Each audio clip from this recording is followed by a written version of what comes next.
아슬라무 알레이쿰 와라흐마투ல்லா히 와바라카투. 네, 저번 시간에 이어서 저번 시간에는 가족에 관해서 쭉 알아봤었고요. 지금 이제 결혼을 하고 나서 이제 아버지가 되고 어머니가 되고 가족을 형성했을 때 우리가 이 가족 구성원들에게 어떻게 대해야 되는지 알아보도록 하겠습니다. 특히 이번 시간에는 부모님의 권리, 부모님에 대한 효도에 관해서 알아보도록 하겠습니다. 자, 우리들 중에 혹시 부모님보다 나이가 많은 사람이 있나요? 없죠? 저희 모두는 부모님들보다 나이가 적습니다. 그 말은 부모님은 기본적으로 연장자라는 뜻이죠. 네. 이슬람에서는 연장자에 대한 권리를 보호하고 그리고 적극 권장하고 있습니다. 그래서 연자 살랄라후 알레이히 와살람께서 말씀하시기를 연장자를 잘 대우하지 않는 자는, 연장자를 존경하지 않는 자는 우리 구성원의 일부가 아니라 이렇게 말씀하셨습니다.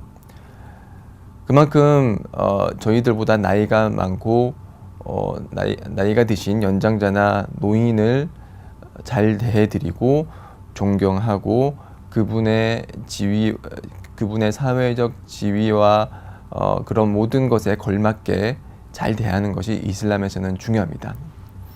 그래서 그 예언자 시절에 사람들이 이제 한꺼번에 몇 명씩 몰려와서 예언자께 조언을 구하고 그분과 말씀을 하기를 원했는데 예언자께서 그 광경을 보시고는 갑빌 이렇게 말씀하셨습니다. 즉 나이 많은 사람부터 먼저 시작하도록 해라. 그래서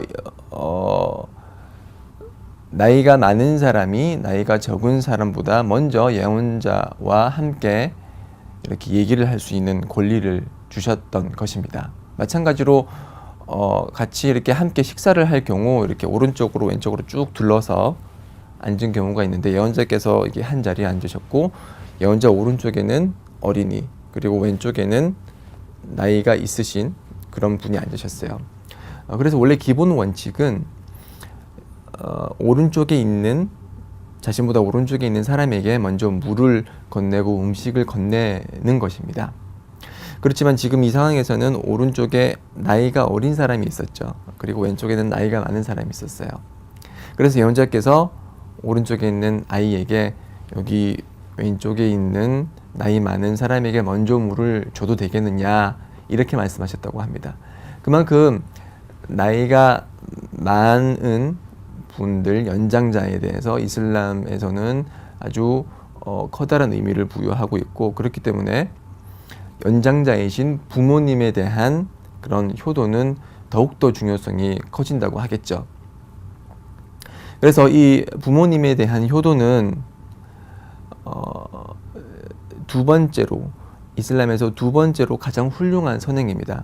첫 번째 가장 훌륭한 선행은 하디스에 의하면은 부모님에 대한 하디스에 의하면 첫 번째로는 제 시간에 드리는 예배입니다. 그 이후에 부모님에 대한 효도고요.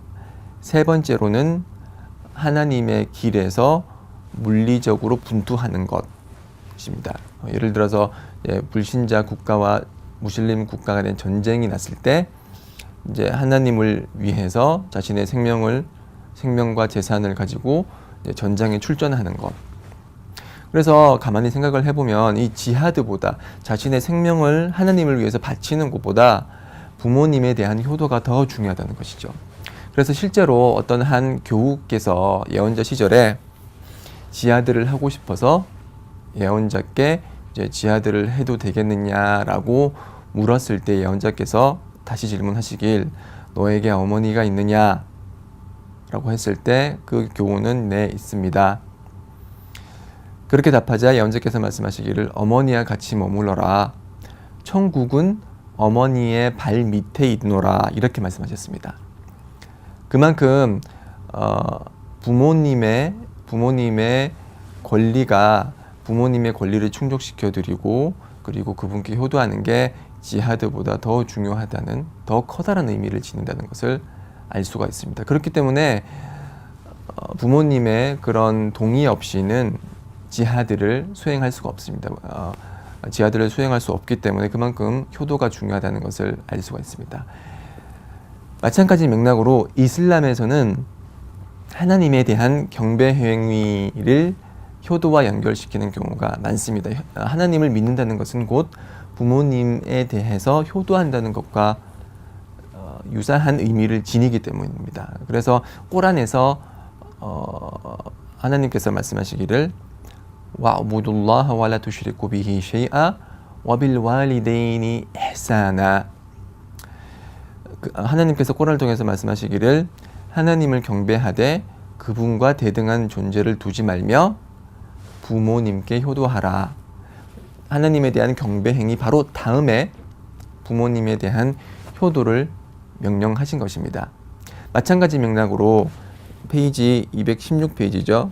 이제 부모님의 권리에 대해서 쭉 나오면서 하디스에서 하나님의 사도께서 말씀하시기를 하나님께 대등한 존재를 두는 것과 불효하는 것을 야언자께서 금지하셨다라고 하셨습니다. 자, 하나님과 대등한 존재를 두는 것이 악행인 것처럼 부모님께 불효하는 것은 악행이라고 했습니다. 그리고 또 다른 하디스에 의하면은 하나님께서는 천국을 마련하셨는데 그 천국과 관련해서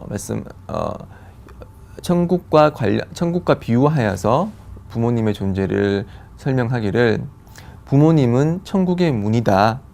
그렇기 때문에 원하면은 그 문을 잘 극진히 대접하고 원한다면은 그 문을 소홀히 해보라. 그렇게 말씀하셨습니다.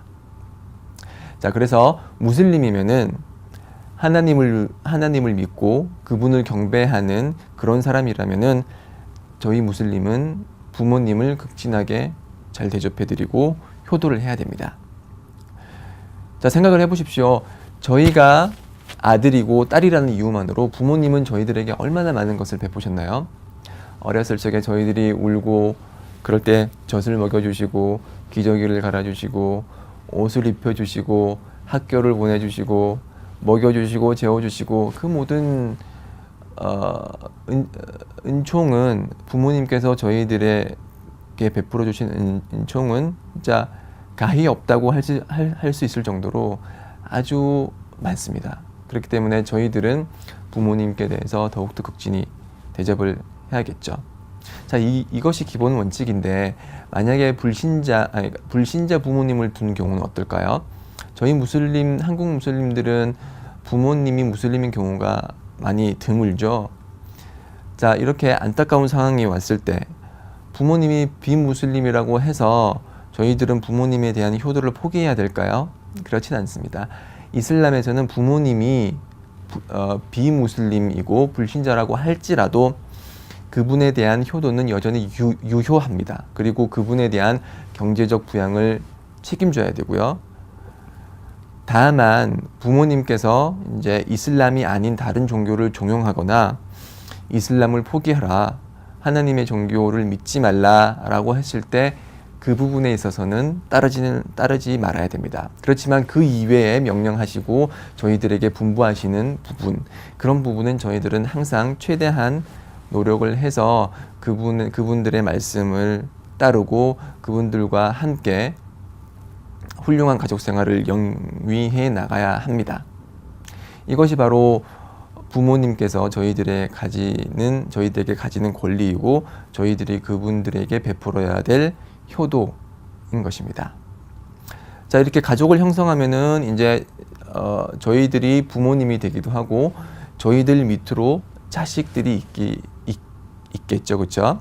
그럼 저희들은 자식들에게 어떻게 대해야 하느냐? 기본 원칙은 저희들 중에 자식보다 나이가 적은 사람이 있나요? 없죠. 자식은 항상 저희들보다 나이가 적습니다. 그래서 나이가 적은 자에 대한 대우에 관해서 잠시 알아보도록 하겠는데요. 나이가 적음에도 불구하고 이슬람에서는 나이가 적은 자에 대한 그런 여러 가지 권리를 중요시하고 있습니다. 네. 그래서 그 나이가 적은 자에 대한 권리가 무엇이고 그들을 어떻게 대해야 하는지는 다음 강의 시간을 통해서 알아보도록 하겠습니다. 자, 나이가 적은 자, 좀 더 나아가서는 자식들에 대해서 저희들이 어떻게 대해야 되는지 알아보도록 하겠습니다. 네, 그럼 다음 강의 때 뵙도록 할게요. 아살라무 알레이쿰 와 라흐마투ல்லா히 와 바라카투.